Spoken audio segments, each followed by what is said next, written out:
Yep, Asian people have always been African.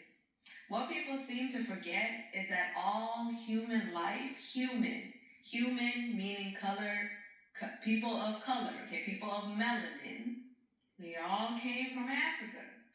And if you go and do your research, you will find out that the oldest ethnic group, okay, is the Khoisan people and the Sans.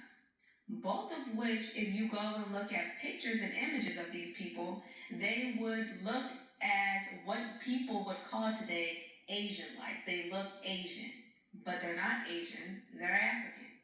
Upon further research, people should know that all African women, or what people call today black women, have the Eve gene.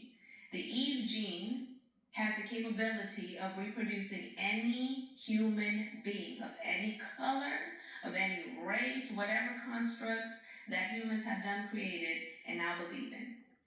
But y'all gotta remember that these constructs of races, right, Asians, Americans, right, Indians, all of these different things are just constructs to separate us.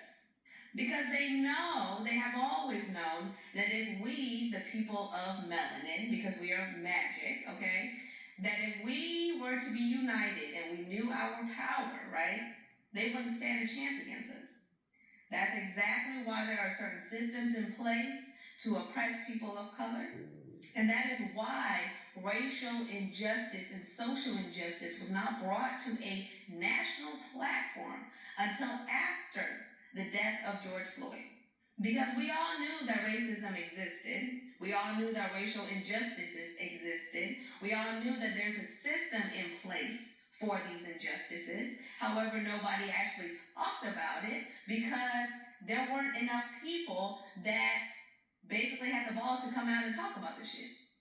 Even in instances of Asian culture, there are traces of African descent. A lot of people gotta remember that being black, okay, is a construct that was put on you.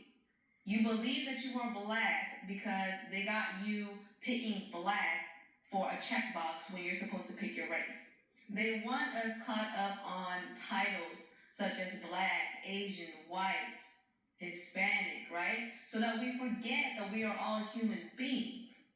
And when you're in close proximity with both races, you will find that oftentimes they both have very similar mannerisms. Korean men secretly